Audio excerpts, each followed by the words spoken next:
কুমিল্লায় এক প্রবাসীর স্ত্রী নগদ টাকা, স্বর্ণ অলংকার সহ স্বামী সন্তান ফেলে বাড়ি থেকে পালিয়ে গেছে।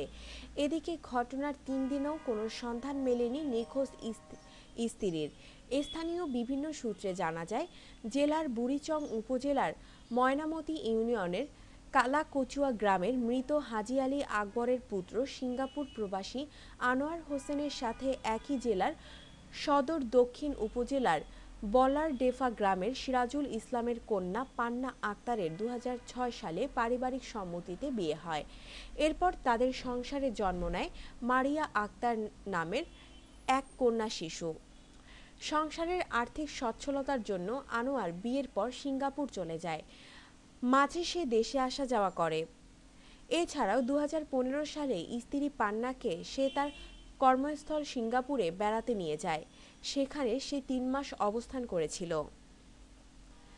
আনোয়ারের পারিবারিক সূত্র জানায়, চলতি নভেম্বর মাসের ৬ তারিখ সে প্রবাস থেকে ছুটি নিয়ে দেশে আসে।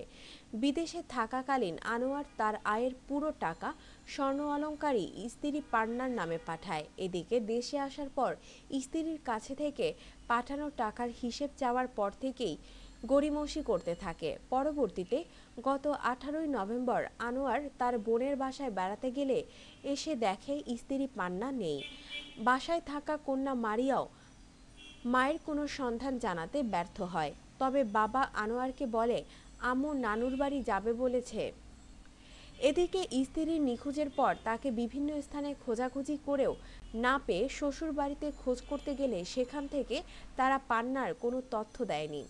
তবে নাম প্রকাশে অনিচ্ছুক পরিবারের একটি সূত্র জানায়, পান্নাকে তার বাবার বাড়ি বলারডেফা গ্রামে দেখা গেছে।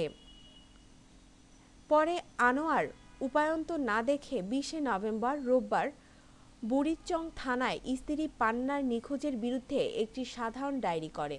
এতে তিনি উল্লেখ করে, স্ত্রী রোজিনা বাড়ি থেকে তার পাঠানো নগদ প্রায় ১০ লক্ষ টাকা, ৮ ভরি স্বর্ণ অলংকার সহ অন্যান্য মূল্যবান মালামাল ছাড়াও তার পাসপোর্টটি সাথে করে নিয়ে গেছে।